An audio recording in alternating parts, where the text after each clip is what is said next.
कल तक ये अमीर लोग हम गरीबों की लड़कियों को नचाते थे, अल्लाह ने ऐसा अजाब नाजिल किया है कि आए अमीरों, तुम अमीर होने के बाद भी तुम अपनी लड़कियों को फुल कपड़ा नहीं पहना पा रहे हो। हमने तुम्हारी लड़कियों को नंगा कर दिया है। जो चाहता है तुम्हारी लड़कियों को देख रहा है, जो चाहता है उनके गाल पर, उनके होठों पर, उनके पैरों पर, उनकी रान पर, उनकी कमर पर, उनके जिस्म पर नजर डाल लेता है। एक रिक्शा चलाने वाला, एक हकीर दर्जे का आदमी भी तुम्हारी अमीर की बेटी को आंखों से देख रहा और दीदार कर रहा है और अपनी आंखों को सेक रहा है उनके दीदार से। अल्लाह ने यह सजा दी है इन अमीरों को, उनकी बेटियों को नंगा कर दिया है। ये कड़वे अल्फाज है। चौधरियों तुम्हें सुनना पड़ेगा, सरमायादारों तुम्हें सुनना पड़ेगा। अगर तुम सरदार हो अपने समाज के तो तुम्हें सुनना पड़ेगा। ये कड़वी बात जरूर है लेकिन हकीकत है और सच्ची है। तुम्हें क्या, तुम्हारे बाप को भी सुनना पड़ेगा। जब तक मैं इस कुर्सी पर बैठा हूं, ये पावर मुझे शरीयत ने दिया है, इस्लाम ने दिया है, मोहम्मद रसूलुल्लाह के पावर ने से हमें मिला है, कुरान और हदीस की ताकत ने हमें दिया है और इस हक को हमसे कोई नहीं छीन सकता है। ये मस्जिद का चंदा हो रहा है, कुछ लोग चादर लेकर आपके बीच जा रहे हैं। आपसे गुजारिश है कि मेरी भी कुछ बात रख लीजिए। हदीस के अल्फाज है कि मम बना लिल्लाही मस्जिदन बनल्लाहु लहु बैतन फिल जन्नह, जो दुनिया में अल्लाह का घर बनाएगा, मस्जिद अल्लाह जन्नत में उसका घर बनाएगा, यानी जन्नत अल्लाह उसका घर बनाएगा। तो आपसे गुजारिश है डिस्टर्ब ना करते हुए, देखिए ये सब अच्छी बातें नहीं है कि बीच में बोलना, हालांकि तकरीर के बाद होना चाहिए था, लेकिन अब आपको मैं थोड़ा सा परमिशन दे देता हूं। अल्लाह के रसूल सल्लल्लाहु अलैहि वसल्लम जब स्पीच देते थे, बोलते थे, तो सहाबे किराम अपने सरों पर बैठी हुई मक्खी भी नहीं उड़ाते थे। ये हम और आपके कलेजे और दिल है कि बात कर रहे हैं, इधर नोट गिने जा रहे हैं, करेंसी गिनी जा रही है और उसकी पैसों की आवाज बोलने वाले के कान तक आ रही। ये हमारे दिल और गुर्दे हैं जो इतना बड़ा कारनामा हम अंजाम दे रहे हैं। वरना अल्लाह के रसूल के जमाने में जब नबी बोलते थे तो सहाबा अपने सरों पर बैठी हुई मक्खी भी नहीं उड़ाते थे कि कहीं कुरान की बात ना निकल जाए, कहीं डिस्टर्ब ना हो जाए, कहीं ऐसा तो नहीं कि हम कुरान और हदीस की बात सुनने से महरूम रह जाएं। ये सोचने वाली बात है। आइंदा जब जलसा आप करिएगा तो इन लेडीज को, औरतों को बहुत दूर इनका इंतजाम करिएगा, इतनी दूर कि उनकी आवाज जलसे गाह तक ना आ सके। जब आप अपनी औरतों से खुश नहीं हैं, जब वो घर में चुप नहीं रहती हैं तो यहां चुप रहेंगी? आप नहीं जानते हैं औरत कैसा ट्रांजिस्टर है, ये बंद हो ही नहीं सकता। एक आम के पेड़ के नीचे दो औरतें बातें कर रही थी, एक आम टूट के गिर गया। एक औरत बोली ये कैसे गिर गया, ऊपर से कैसे गिर गया? दूसरी औरत कुछ बताने ही वाली थी कि आम खुद बोला, तुम दोनों की बातें सुन सुन के पक गया, इसलिए गिर गया। तो ये हाल है औरतों का। और जलसे के बगल में आपने इनको लाके खड़ा कर दिया। आज तो मौका मिला है इनको अपनी साड़ी दिखाने का, चप्पल दिखाने का, पर्स दिखाने का। आज तो बता रही हूं कि हम फला दुकान से लाए, तुम भी फला दुकान पे चली जाना।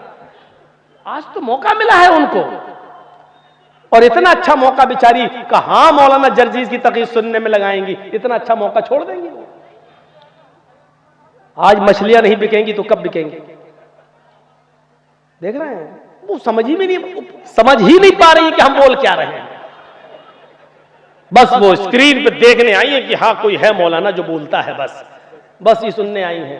मेरी माँ बहनों को सुन लो थोड़ा सा, अब तो सीरियल देखती होगी इसलिए समझ रही होगी थोड़ी बहुत मेरी बात। औरतें आजकल सीरियल बहुत देखती हैं और सीरियल देख देख के ही तो हुकूमत कर रही है।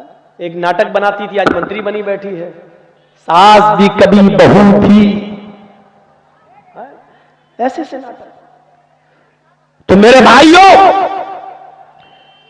मैं कह ये रहा था कि अक्लमंदी का तकाजा यह है कि पहले आदमी अपने आप को बचाए। जब आप बचोगे तभी। मसलहत बड़ी अजीब चीज होती है।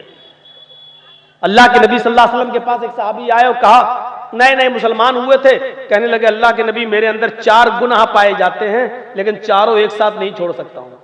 देखिए, जबकि बुराइयां चारों हैं।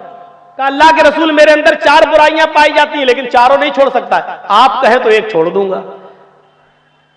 तो आपने कहा अच्छा पहले बताओ तो कि क्या है वो 4 बुराइयां। कहा अल्लाह के रसूल मैं शराब पीता हूं, शराब पीने के बाद फिर मैं जिना करता हूं, जिना से फारिग होता हूं तो फिर मैं चोरी करता हूं। आपने कहा और चौथी बुराई?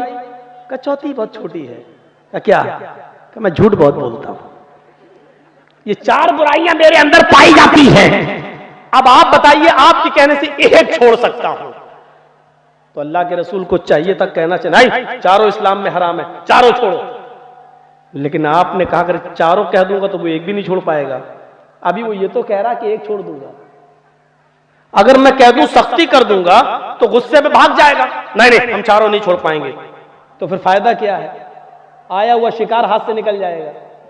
देखिए मसलहत देखिए, क्या हिकमत देखिए, जबकि हराम चारों हैं, शराब भी हराम, जिना भी हराम, चोरी भी हराम, झूठ भी हराम, लेकिन अल्लाह के रसूल ने चारों सुनने के बाद कहा अच्छा एक छोड़ सकते हो?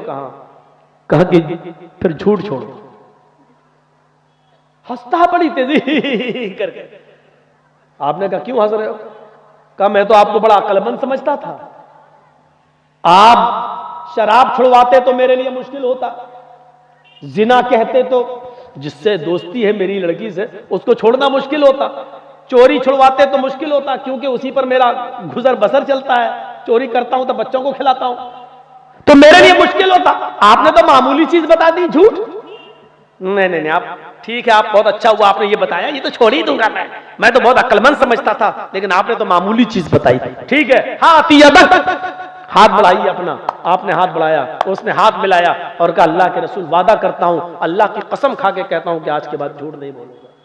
अल्लाह के नबी मुस्कुराए और साहबा से कहा अगर ये अपनी बात पर कायम रहा तो कल ही आएगा हमारे पास। अब रात हुई, शराब की बोतल उठाई और पीने के लिए जैसी मुंह में लगाया, कहता हूं रुको, अगर कहीं अल्लाह के नबी ने मजाक में पूछ लिया कि बोल शराब पी थी या नहीं, और मैंने कह दिया हां, तो शराब के तो 40 कोड़े हैं, जब मैं खुद कबूल कर लूंगा तो गवाह की जरूरत ही नहीं है, तो 40 कोड़े मारे जाएंगे, 2 कोड़े तो खा नहीं पाऊंगा मैं, 40 कैसे? और अगर मैंने कह दिया नहीं तो ये झूठ हो जाएगा। और मैं अल्लाह की कसम खा के, पहले जमाने के लोग अल्लाह की कसम खा लेते थे तो उसको निभाते थे। नहीं, अगर मैंने कह दिया नहीं तो ये झूठ होगा और मैं अल्लाह की कसम खा के आया हूं कि मैं झूठ नहीं बोलूंगा। अरे छोड़ो यार, शराब छोड़ देता हूं, क्या हुआ? औरत के पास गया जिना करने के लिए, हदीस के अल्फाज तो ये हैं कि वो दोनों तैयार हो गए जिना के लिए। तैयार का मतलब कपड़े अपने उतर चुके, लेकिन उसी वक्त सोचने लगा हाँ नहीं नहीं नहीं रुको यार, कहीं अल्लाह के नबी ने अगर पूछ लिया कि बोलो कल जिना किया था या नहीं, और मैंने कह दिया हाँ शादीशुदा हूं, पत्थरों से मार मार के खत्म कर दिया जाएगा। और अगर मैंने कह दिया कि नहीं तो ये झूठ होगा, और मैंने अल्लाह की कसम खाकर वादा किया कि मैं झूठ नहीं बोलूंगा, और उससे कहा मैं ये काम नहीं करूंगा। क्या हुआ? कहा नहीं नहीं मैं झूठ नहीं बोल सकता। कहा कि झूठ नहीं बोल सकते तो सच बोल के मरना है क्या? अब चोरी करने गया, हदीस के अल्फाज है कि बहुत कुछ चुरा भी लिया, दीवार फांद कर कूदने वाला था, सोचने लगा कि नबी ने पूछ लिया कि चोरी की थी या नहीं, और मैंने कह दिया हां तो हाथ काटा जाएगा, और कह दिया नहीं तो झूठ होगा, मैं झूठ नहीं बोलूंगा क्योंकि अल्लाह की कसम खा के आया हूं। सामान जहां से चुराया था वहीं रख दिया, बड़ा परेशान, घर आया, फजर की नमाज पढ़ा और अल्लाह के नबी के पास गया, चेहरा मुरझाया हुआ था। अल्लाह के नबी ने कहा कि इधर आओ, क्या हुआ? इतनी दूर कैसे बैठे? नहीं नहीं ठीक, पानी है? नहीं नहीं क्या हुआ? अल्लाह के रसूल मैं तो समझता था कि आपने कोई मामूली चीज बताई है, आप तो बड़े अक्लमंद निकले। आपने कहा क्यों?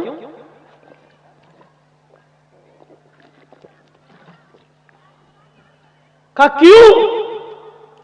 कहा आपने कहा झूठ छोड़ दो, छोड़ा था झूठ और छूट गई चारों बुराइयां। अब अल्लाह के नबी के चेहरे पर मुस्कुराहट आई और कहा, मैं जानता हूं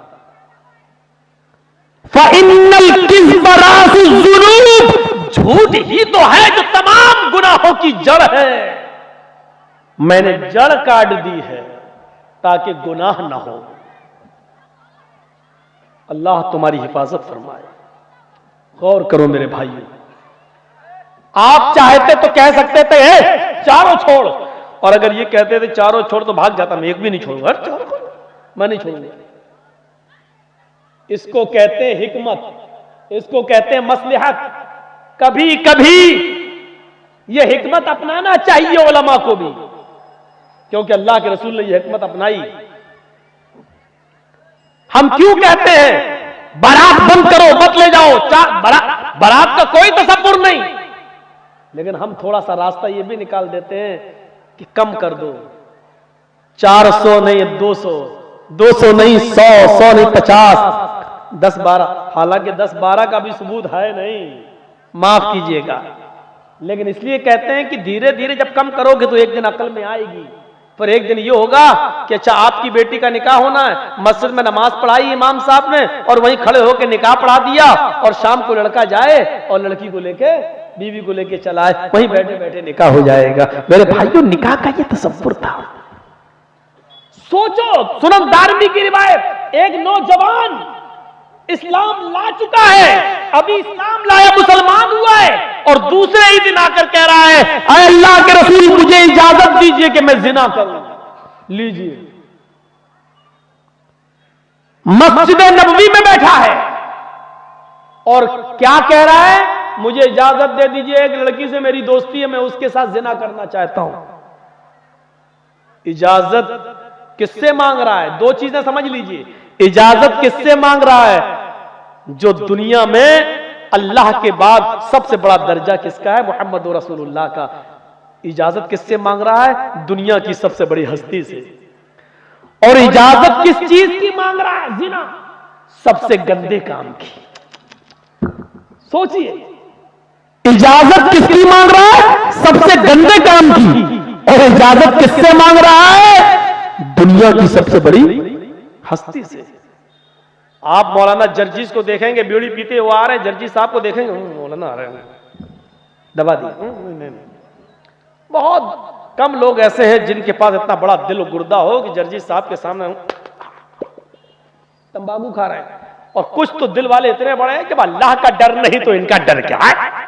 ऐसे भी लोग दुनिया में पड़े हुए हैं।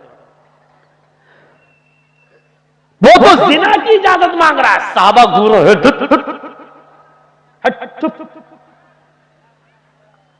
अल्लाह के नबी ने साहबा से कहा, ना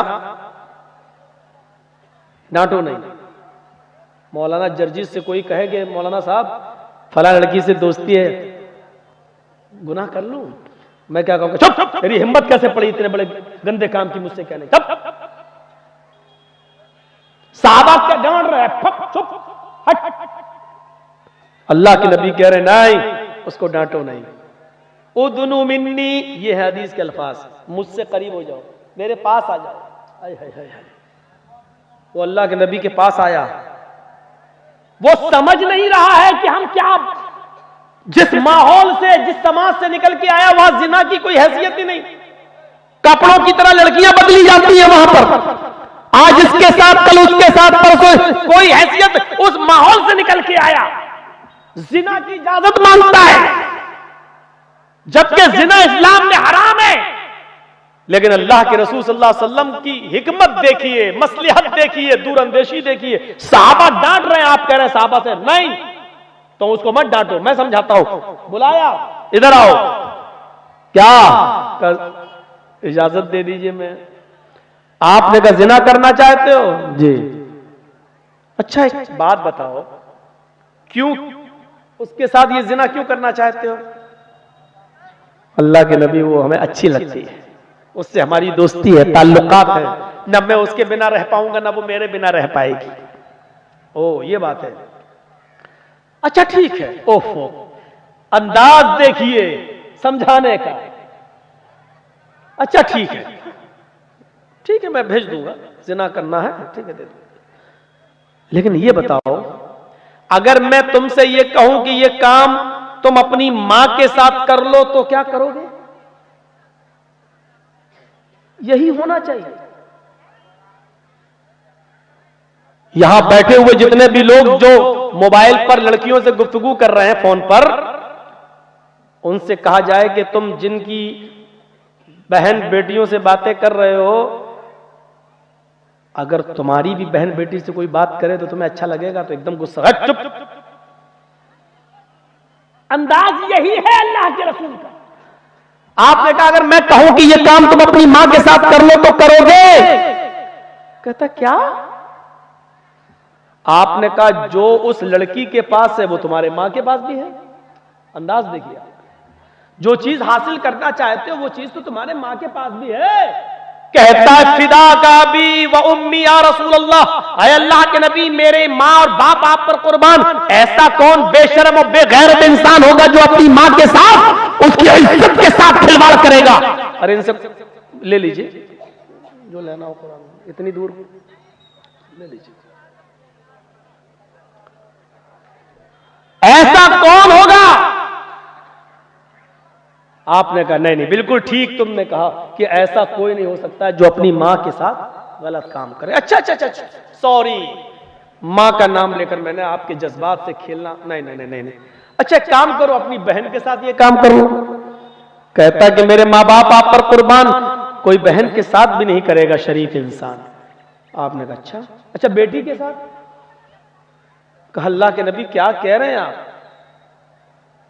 कोई शरीफ नफ्स अपनी बेटी के साथ भी ये काम नहीं करेगा। आपने कहा अच्छा अपनी खाला के साथ, फूफी के साथ, लास्ट में कहा चच्ची के साथ? कहने लगा नहीं।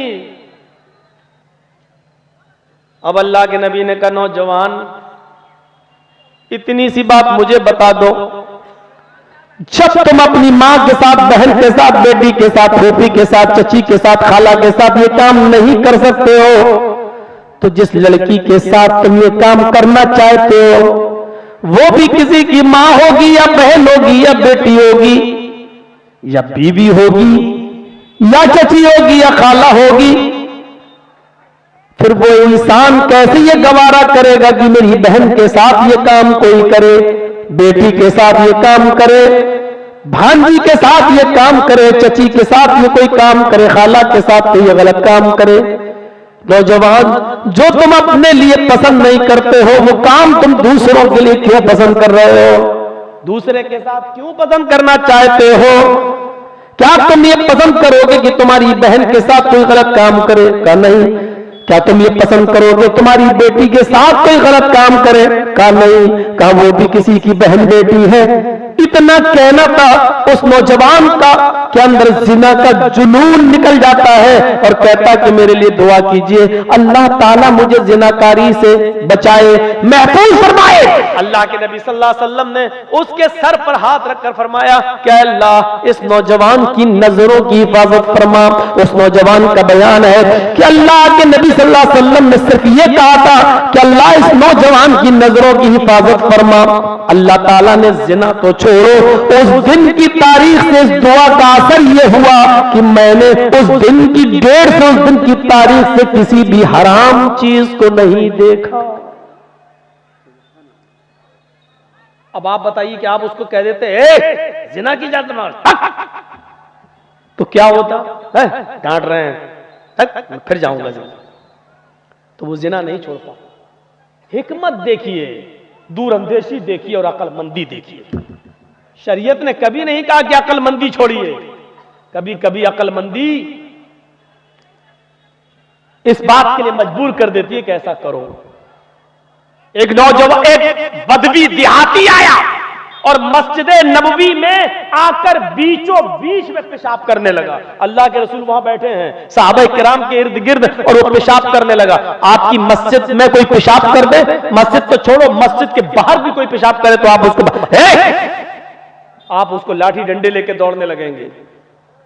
सहाबा किराम ने देखा एक देहाती मस्जिद में पेशाब कर रहा, वो भी एक बीचों बीच में, वो उठे मारने के लिए। आपने कहा ना नहीं, कहो पेशाब कर रहा, आपने कहा कर लेने दे।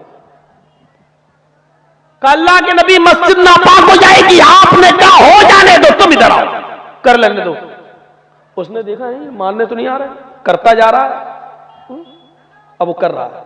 अच्छा ये बताइए, अगर इसी कंडीशन में उसको दौड़ा दिया जाता तो क्या होता? पेशाब रुकता तो है नहीं। अब वो जब करने ही लगा, इसी हाल में अब उसको भगाया जाता तो क्या होता? कर रहा, फिर इधर फिर भागा उधर, फिर भागा उधर गिरा। तो अभी तो एक हिस्सा नापाक हो रहा है, फिर कितने हिस्से नापाक होते हैं, कितनी जगह पेशाब गिरता उसका। तो आपने कहा नहीं कर लेने, कर लिया। अब वो कर लिया तो डर रहा कि अब क्या होगा, उड़ नहीं रहा। आपने कहा पेशाब करके इधर आओ। वो अल्लाह के नबी के पास आया, आपने कहा बैठो, वो बैठ गया। आपने उसी की आंखों के सामने सहाबी को जो मारने के लिए दौड़ रहे थे उससे कहा पानी का एक डोल बाल्टी लेकर जहां इसने पेशाब किया वहां डालकर उसको धुल दो। अब सोचो, हम जिसको मारने जा रहे हैं और हमसे कहा जाए धुल दो तो क्या होगा? हम ही उसको मारना चाहते हैं और हमसे ही कहा जाए कि इसका पेशाब धुलो तो गुस्सा आएगा। लेकिन सहाबा किराम को गुस्सा नहीं था। क्यों? क्योंकि अब वो इसलिए नहीं धुल रहे कि वो उसको मारना चाहते थे, इसलिए धुल रहे क्योंकि जनाबे मोहम्मद रसूलुल्लाह का हुक्म है। ये सोच थी उनकी। अच्छा, आपका उसका पेशाब धो रहे हैं, दिल में चाहे जो भी हो, लेकिन हुक्म है नबी का, धो रहे हैं। और जब वो धुल चुके उसका पेशाब तो अल्लाह के रसूल उस देहाती से कह रहे हैं, सुनो ये मस्जिद है, ये अल्लाह का घर है, यहां 5 वक्त की नमाज पढ़ी जाती है, कुरान की तिलावत होती है, जिक्र व अस्कार होता है। मैं अल्लाह का नबी हूं, मेरा नाम मोहम्मद है, मेरा बाप अब्दुल्ला थे, मोहम्मद इब्ने अब्दुल्ला हूं, मुझे अल्लाह ने रसूल बनाकर भेजा है।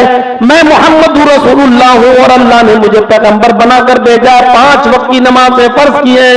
ये अल्लाह का, ये नहीं कह रहे तुम ईमान लाओ, आपने तौहीद की दावत दे दी, रिसालत की दावत दे दी, मैं अल्लाह ने मुझे पैगंबर बनाकर भेजा। 5 वक्त की नमाज फर्ज की गई है, यहां नमाज होती है, अल्लाह का जिक्र होता है। जाओ आए देहाती, आइंदा इस मस्जिद का एहतराम करना, कहीं बाहर कहीं पेशाब कर लेना, लेकिन अल्लाह के घर में जहां जिक्र अस्कार होता वहां पेशाब मत करना, आइंदा इस बात का ख्याल रखना। उसने अल्लाह के नबी की शक्ल आज पहली बार देखी है करीब से। अभी तक सुनता था जादूगर है, ये है, वो है, वो पलटता जा रहा है, मस्जिद से रुखसत होता है, लेकिन बार बार पीछे पलट कर देखता भी जाता है, देखता जा रहा है, आगे बढ़ता जा रहा है। फिर वो अपनी कौम के अंदर गया, समाज में गया और कहने लगा, आए मेरी कौम के लोगों, आए मेरे समाज के लोगों, आए मेरी कौम के लोगों, आज मैंने मोहम्मद रसूलुल्लाह को अपनी आंखों से देखा है। तुम तो कहते थे वो जादूगर है, तुम तो कहते थे कि वो सादी है, तुम तो कहते थे कि वो बददीन है, तुम तो कहते थे कि वो ऐसा वैसा है। अल्लाह की कसम तुम झूठ बोलते थे उस नबी के बारे में। न वो जादूगर है, न वो सादी है, न वो बददीन है। मा शतमनी व मा कहरनी व मा गज़बनी, वो ऐसा है उसकी मस्जिद में मैंने पेशाब कर दिया, इसके बावजूद न तो उसने मुझे गाली दी है, मा शतमनी, न उसने मुझे गाली दी है, व मा कहरनी, न वो मेरे ऊपर गुस्सा हुआ है, जो उसने मुझे डांटा है, भड़का है, व मा गज़बनी, और न ही उसने गैज़ो गज़ब गुस्सा मुझे दिखाया है। लोगों तुम झूठे हो, मैं उसी के पास जाता हूं और अपना रिश्ता उससे जोड़ता हूं, फिर वो लौट कर आता है और उसी मस्जिद नबी में आकर अल्लाह के नबी से कहता, हाथ इस्लाम, अपना हाथ बढ़ाइए, मैं आपके हाथ पर हाथ रखकर इस्लाम कबूल करना चाहता हूं। और उसने कलमा पढ़ा और इस्लाम कबूल कर लिया। अशहदु अल्ला इलाहा इल्लल्लाह व अशहदु अन्ना मुहम्मदन अब्दुहु व रसूलुहु। मस्जिद में पेशाब करने वाले को डांटा नहीं, फटकारा नहीं, भगाया नहीं, बल्कि पूरे इत्मीनान के साथ, सुकून के साथ उसको पेशाब करने की परमिशन दी। परमिशन देने के बाद भी उससे उसकी गंदगी नहीं धुलवाई, बल्कि सहाबा से का अपना अखलाक दिखलाओ, अपना किरदार दिखलाओ। सहाबा ने अपने हाथ से उसकी गंदगी साफ कर दी। याद रखना, इस्लाम मौलाना जर्जीस की 2 घंटे 13 घंटे की तकरीर से नहीं फैला, इस्लाम लंबी चौड़ी तकरीरों से नहीं फैला, इस्लाम लंबी चौड़ी किताबें लिखने से नहीं फैला, इस्लाम मौजिज़ों से भी नहीं फैला। अल्लाह की कसम, नबी के आंखों के सामने नबी के मौजिज़े देखने के बाद भी लोग इस्लाम नहीं लाए, चमत्कार देखने के बाद भी इस्लाम नहीं फैला। इतना याद रखना, लोग चमत्कार देखकर, मौजिज़े देखकर इस्लाम नहीं लाए।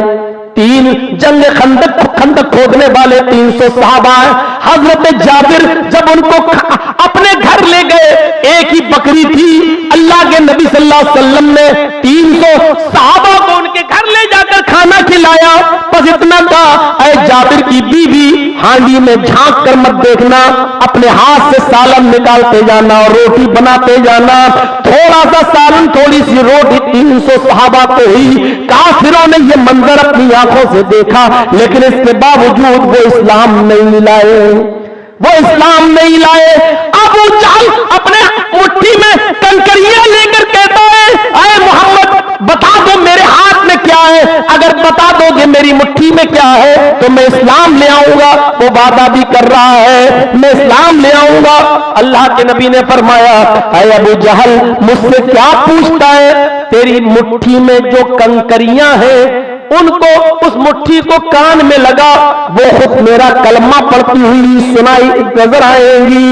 अबू जहल ने बंद मुट्ठी कान में लगाई, उन कंकरियों से आवाज आ रही थी, अशहदु अल्ला इलाहा इल्लल्लाह व अशहदु अन्ना मुहम्मदन अब्दुहु व रसूलुहु। ये मंजर अपनी आंखों से अबू जहल ने देखा और अबू जहल के साथियों ने देखा, लेकिन इसके बावजूद वो इस्लाम नहीं लाया। ना अबू लहब बदला, ना अबू जहल बदला। इस्लाम चमत्कार देखने से, नबी के मौजिज़े दिखाने से इस्लाम नहीं फैला। एक मौके पर सहाबा प्यासे हैं, अल्लाह के नबी सल्लल्लाहु अलैहि वसल्लम ने दुआ की और आपकी 5 उंगलियों से पानी का चश्मा बहने लगा और आपकी उंगलियों से पानी बहता हुआ सारे सहाबा ने पिया और अपनी प्यास बुझाई। इसको काफिरों ने अपनी आंखों से देखा, लेकिन इस्लाम नहीं लाए। अल्लाह के नबी से मुतालबा किया गया, चांद के 2 टुकड़े कर दो, हम इस्लाम ले आएंगे। अल्लाह के नबी ने उंगली का इशारा किया, जिससे चांद के 2 टुकड़े हो गए और पूरी दुनिया में चांद के 2 टुकड़े देखे गए। लेकिन ये जीता जागता मौजज़ा देखकर भी लोग इस्लाम नहीं लाए, ईमान नहीं लाए। ये मत देखो कि कोई चमत्कार होगा तो हम इस्लाम लाएंगे। इस्लाम का चमत्कार तो मोहम्मद रसूलुल्लाह ने दिखलाया, लेकिन कौम इस्लाम नहीं लाई, ईमान नहीं लाई। इस्लाम लाई है और इस्लाम के करीब हुई है तो अखलाक से हुई है, किरदार से हुई है, कैरेक्टर से हुई है, स्वभाव से हुई है। अल्लाह के नबी का यह अखलाक जब उस देहाती ने देखा कि मुझसे पेशाब भी नहीं धुलवाया, इत्मीनान से पेशाब कर लेने की इजाजत भी दे दी, सहाबा से मेरा पेशाब साफ कराया, फिर जाकर अपनी कौम में कहता है, मा शतमनी व मा कहरनी व मा गज़बनी, न गाली दी, न गैज़ो गज़ब ढाया और न ही मेरे ऊपर गुस्सा हुए। फिर आया और इस्लाम कबूल कर लेता है। मेरे प्यारे साथियों, इस अखलाक से इस्लाम फैला है, इस किरदार से इस्लाम फैला है। वो नौजवान जो जिना की इजाजत मांग रहा था, उसने जिना को इसलिए छोड़ा क्योंकि आपने अच्छे अखलाक से उसको समझाया, अच्छा किरदार उसके सामने पेश किया, इसलिए वो आज वो समझ जाता है। मेरे प्यारे भाइयों, यही चीज हमें और आपको समझना चाहिए। अच्छा कैरेक्टर और अखलाक हमारे अंदर पैदा होना चाहिए। जब तक अखलाक अच्छा नहीं होगा, हमारा कैरेक्टर अच्छा नहीं होगा, दुनिया इस्लाम से दूर रहेगी। अगर चाहते हो कि दुनिया इस्लाम से के करीब आए तो हमें अपना बाजू नर्म करना होगा, अपनी गर्दन झुकानी होगी, हमें नर्म लहजे में गुफ्तगू करनी होगी, हमें नर्म लहजे में गुफ्तगू करनी होगी और लोगों का दिल जीतना होगा, तब लोग इस्लाम के करीब आएंगे। मेरे भाइयों, ये अच्छा अखलाक और अच्छा किरदार है जो लोगों को इस्लाम के करीब करता है। अच्छा अखलाक होना चाहिए, अच्छा किरदार होना चाहिए। तकब्बुर अखलाक का सबसे बड़ा दुश्मन है। जब ये आ जाए आपके अंदर कि मैं कुछ हूं, तो याद रखिए आप अच्छा अखलाक पेश नहीं कर सकते। नबी अकरम के अखलाक का यह हाल था। हजरत अनस जिन्होंने 10 साल नबी की खिदमत की, 10 साल तक नबी के लिए वुजू का पानी भर भर कर लाए और नबी को दिया। हजरत अनस 10 साल नबी की सेवा करने के बाद 10 साल का तजर्बा बयान करते हैं और कहते हैं, अल्लाह की कसम मैंने 10 साल नबी अकरम की खिदमत की, 10 साल नबी अकरम सल्लल्लाहु अलैहि वसल्लम के कपड़े धोए, 10 साल नबी का सर दबाया, 10 साल नबी का पैर दबाया, 10 साल नबी के लिए कुएं से पानी खींचकर वुजू के लिए लोटा भर भर के दिया। 10 साल मैंने नबी की खिदमत की, लेकिन इस 10 साल की जिंदगी में कभी अल्लाह के रसूल ने मुझे डांटा नहीं किसी ऐसे काम पर जिसको कहा हो कर देना, ऐ अनस ये कुर्ता धुल देना तुम मेरा, मैं जा रहा हूं नमाज के लिए और तुम भी चलो, नमाज पढ़ने के बाद तुम मेरा कुर्ता धुल देना। और मैं भूल गया या छोटा था मैंने कुर्ता नहीं धोया। आए शाम को असर की नमाज पढ़कर कहा, अनस कुर्ता धुल दिया? मैंने कहा नहीं, मुस्कुरा के रह गए। कभी ये नहीं कहा कि तुमने ये काम क्यों नहीं किया, और किसी काम को मना किया कि ये मत करना, लेकिन मैं कर गया तो कभी मुझसे ये नहीं कहा कि ये काम तुमने क्यों किया। ये 10 साल की जिंदगी है और ये वो बता रहा है जिसने 10 साल नबी के जूते साफ किए हो, जिसने 10 साल नबी का पैर दबाया हो, जिसने 10 साल नबी अकरम के कांधे से कांधा मिलाकर चला हो, नबी का खादिम जिसने 10 साल नबी की खिदमत की हो, ये वो कह रहा है कि 10 साल मैंने नबी की खिदमत की, मेरे नबी ने कभी डांटा नहीं, कभी फटकारा नहीं, कभी हमको कभी ये नहीं कहा कि ये काम क्यों किया, और कभी ये नहीं कहा कि ये काम क्यों नहीं किया। ये अखलाक था जनाब मोहम्मद रसूलुल्लाह का। वही अनस बयान करते हैं, कान रसूलुल्लाह सल्लल्लाहु अलैहि वसल्लम यऊदुल मरीज व यशहदुल जनाजा व यरकबुल हिमार व युजीबु दावतल अब्द। बुखारी शरीफ की हदीस के अल्फाज है, ये हजरत अनस बयान करते हैं कि अल्लाह के रसूल सल्लल्लाहु अलैहि वसल्लम की अखलाक का हाल ये था कि कान यऊदुल मरीज, कोई भी बीमार हो, छोटा हो या बड़ा, आप उसकी आयादत के लिए चले जाते थे, उसकी बीमारदारी करने जाते थे।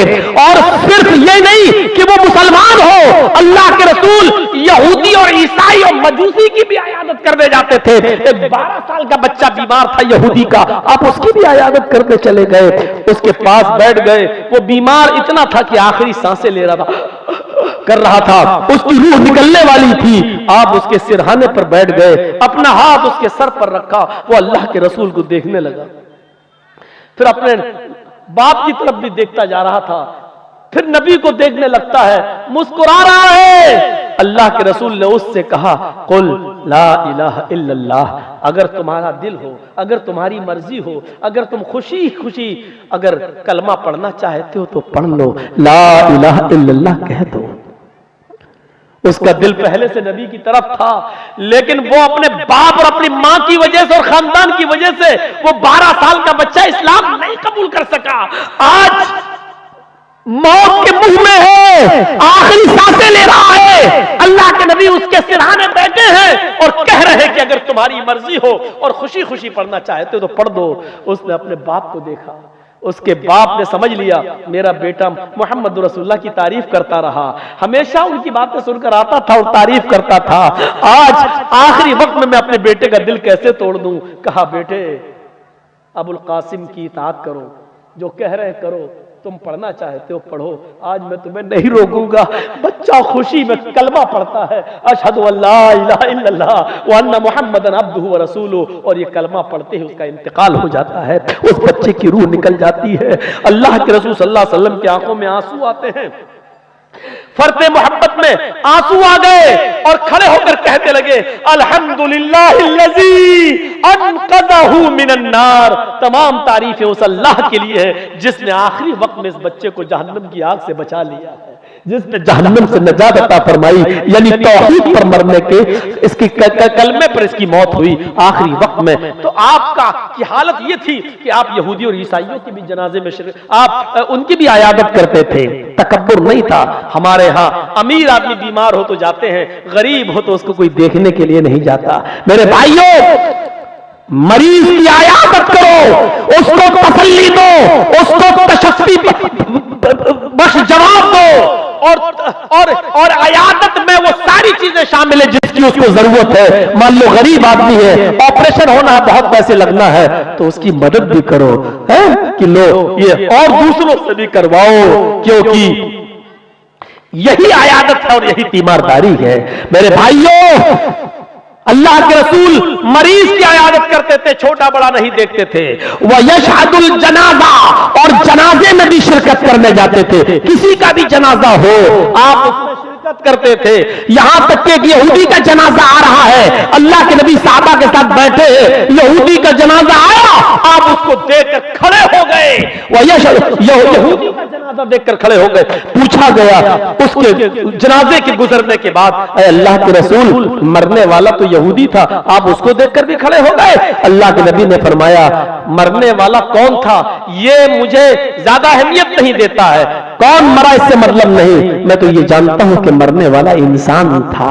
हम इंसानियत के एहतराम में खड़े हुए हैं, उसके घर वालों को उसके मरने का गम है, हम उसके गम में शरीक हुए हैं। तो मेरे भाइयों, ये तालीम दी है मोहम्मद रसूलुल्लाह ने, गैर मुस्लिमों के जनाजे में शिरकत कर सकते हैं आप, उनके पीछे पीछे चल सकते हैं आप, लेकिन हां, अगर शमशान घाट जाने के बाद आप वहां भी जा सकते हैं, लेकिन अगर कोई ये कहे कि मुर्दे को आग लगाओ, आप अग्नि दे दो, तो ये काम आप नहीं कर सकते हैं, क्योंकि किसी को जलाने का हक अल्लाह ताला ने हमें और आपको नहीं दिया है। आप साफ तौर पे कह दीजिए, हमारे मजहब ने जिंदा हो या मुर्दा किसी को भी जलाने से मना किया है। सोचो, इस्लाम किसी दुश्मन को भी मैदान जंग में कोई काफिर अगर मर जाए और आपकी तलवार से कत्ल कर दिया जाए, तो मरने के बाद उस काफिर को भी आग से जलाने का हुक्म नहीं दिया है। कहा कि किसी लाश का मुसला ना करो, मार दिया ठीक है, लेकिन मरने के बाद उसकी नाक काटो, उसका हाथ काटो, उसका पैर काटो, उसकी जबान बाहर निकालो, या उसका भारी पत्थर से सर कुचलो, इससे मना किया है। फरमाया लाश का मुसला न करो, लाश की शक्ल मत बिगाड़ो। आज दुनिया में ऐसे हथियार ईजाद हो चुके हैं कि जो अगर किसी इंसान पर गिर जाए तो उनकी शक्लें मस हो जाती हैं, जैसे रशिया यूक्रेन के ऊपर कर रहा है, हड्डियां तक का सुरमा बन जाता है। इस्लाम की नजर में ऐसे हथियार और ऐसे हथियार को इस्तेमाल करके मारना, ये सब जुर्म है, जुर्म अजीम है मेरे भाइयों। लेकिन सुकून नहीं है, आज ऐसे हथियार इस्तेमाल हो चुके हैं, ऐसे हथियारों का ईजाद अमल में आ चुका है कि मेरे भाइयों कि मिनटों में नहीं सेकंडों में मेरे भाइयों किसी की हड्डियों तक को पीस कर रख दो, उसकी शक्ल तक बिगाड़ दो। इस्लाम ने शक्ल बिगाड़ने से भी मना किया है कि आप नहीं बिगाड़ सकते हैं। तो आप सबके जनाजे में भी शिरकत करते थे, बल्कि आपने दुश्मन अब्दुल्ला इब्न उबई के जनाजे तक में शिरकत करने लगे। वो दुश्मन जिसने मोहम्मद रसूलुल्लाह को गाली दी, नबी की बीवी को पर जिना की तोहमत लगाई और कहा कि आयशा फला फला आदमी के साथ गलत ताल्लुकात उनसे कायम हुए। हजरत आयशा की बरात में पाक दामनी में अल्लाह ने सूरह नूर के अंदर 18 आयतों को नाज़िल फरमाया। मेरे भाइयों, वो अब्दुल्ला इब्न उबई जो नबी को, नबी की बीवी को गाली देता था, लेकिन मर गया तो उसका बेटा कहने लगा कि अल्लाह के रसूल, आप अपनी कमीज या चादर आप दे दें तो मैं अपने बाप के कफन की जगह पर उसको डाल दूं। शायद जब तक आपकी चादर या कमीज मेरे बाप के जिस्म पर रहेगी, शायद अल्लाह ताला उसके अज़ाब में कमी कर दे। अल्लाह के नबी ने फौरन कमीज उतार के दे दी। हजरत उमर ने कहा, अल्लाह के रसूल, उस जालिम को कमीज दे रहे हैं जो आपको गाली देता रहा जिंदगी भर और आपकी बीवी को, अम्मा आयशा पर तोहमत लगाता रहा, जिना की गंदी गंदी तोहमत लगाता रहा, आप उसको चादर दे रहे हैं, आप उसको कमीज दे रहे हैं अखलाक का आलम ये था कि अल्लाह के नबी फरमाते हैं, ऐ उमर, अगर मेरी कमीज पहन लेने से या चादर पहन लेने से अगर अल्लाह उसके आजाब में कमी कर दे तो मेरा क्या बिगड़ जाएगा? अगर अल्लाह उसके आजाब में कमी कर दे तो मेरा क्या बिगड़ जाएगा?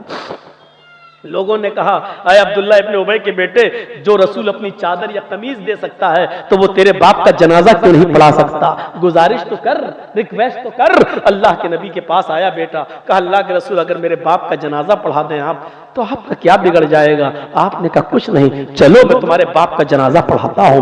आप अल्लाह के नबी जैसे ही खड़े हुए, उमर फारूक ने पीछे से कमीज पकड़ के खींचा, नहीं मैं इसका जनाजा नहीं पढ़ाने दूंगा। और अल्लाह के रसूल तो जिंदगी भर आपको गाली देता रहा और आपकी बीवी पर जिना की तौबत लगाता रहा, आज वो मर गया और आप उसका जनाजा पढ़ा रहे हैं, मैं नहीं पढ़ाने दूंगा।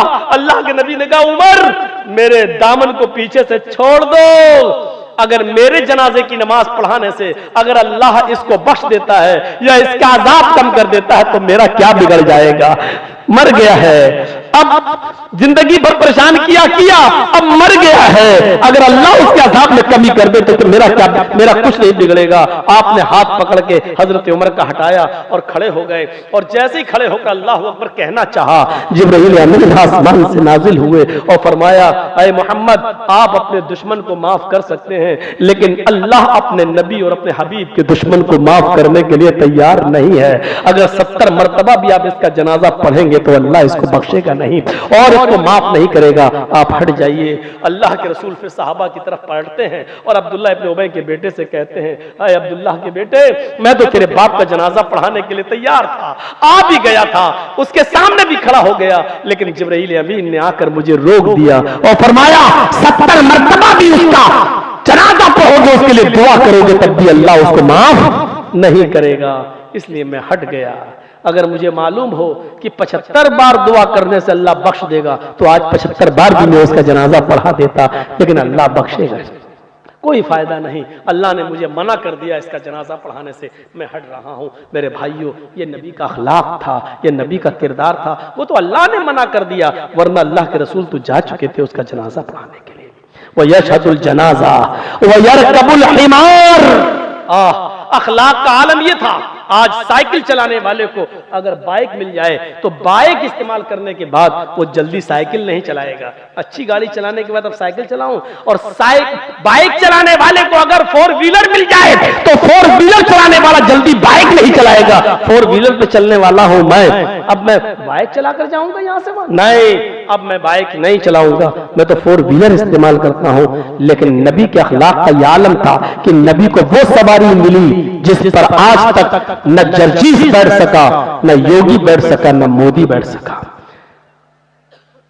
न जो बाइडेन बैठ सका, अमेरिका का राष्ट्रपति न रशिया का राष्ट्रपति पुतिन बैठ सका। ज्यादा से ज्यादा जिस जहाज पर बैठे, जिस फ्लाइट पर उड़े, उसकी रफ्तार 1000-2000 किलोमीटर 1 घंटे में, इससे ज्यादा की स्पीड नहीं। लेकिन मोहम्मद रसूलुल्लाह तो उस सवारी पर बैठे जिसको बुर्राक कहा जाता है, जहां तक नजर जाती है वहां तक उसका पहला कदम होता है, और उस बुर्राक पर बैठकर अल्लाह के रसूल ने 7वां आसमान का सफर किया है, सिदरतुल मुंतहा तक पहुंचे, और पर्दे की ओर से, पर्दे की आड़ से अल्लाह के रसूल अल्लाह से मुलाकात भी करके आए। अल्लाह को देखा नहीं। जो ये कहता है अल्लाह के रसूल ने अल्लाह को देखा वो झूठा है। अल्लाह के नबी ने अल्लाह को देखा नहीं। पर्दे की ओर से गुफ्तगू हुई और वहीं पर 50 वक्त की नमाज फर्ज हुई और फिर वहीं से वापस भी आए। एक ही रात में बैतुल मक़दिस भी गए, नमाज पढ़ाई सारे नबियों को। वहीं से आपने जन्नत और जहन्नम का दौरा भी किया, जन्नत का सैर की और जहन्नम भी दिखाई दी, अल्लाह से मुलाकात भी की और 50 वक्त की नमाज का तोहफा लेके आए जो कम होते होते 5 वक्त की रह गई, और फिर उसी रात में वापस भी आ गए। ऐसी सवारी पर बैठे हैं, लेकिन इतनी अजीम सवारी पर बैठने के बाद भी आपकी के अखलाक का आलम यह था कि वह यरकबुल हिमार, गधे पर भी बैठ जाया करते थे और गधे पर बैठकर इधर से उधर भी चले जाते थे। आपकी के पास एक खच्चर था, आप उस खच्चर पर भी बैठे, गधे की भी सवारी की, ऊँटनी पर भी बैठे, और एक ऊँटनी तो वो थी जिसका नाम कस्बा था, जिसको हज्जतुल विदा के मौके पर लाया गया, और कस्बा ऊँटनी पर कजाबा कसने के बाद आपने उसके ऊपर बैठकर हज्जतुल विदा का खुतबा दिया था लोगों के दरमियान कि लोगों, और वो खुतबा पूरा पूरा एक उसूल था, एक ज़ाब्ता था, एक दस्तूर था पूरी जिंदगी गुजारने का।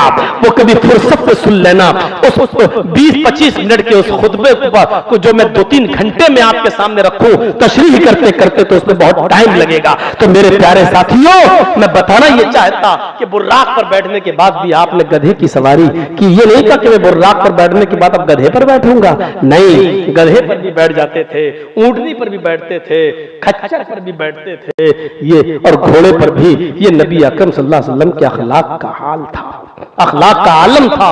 और लास्ट चीज, वयुजीबु दावतल अब्द, आप गुलाम की दावत भी कबूल कर लेते थे।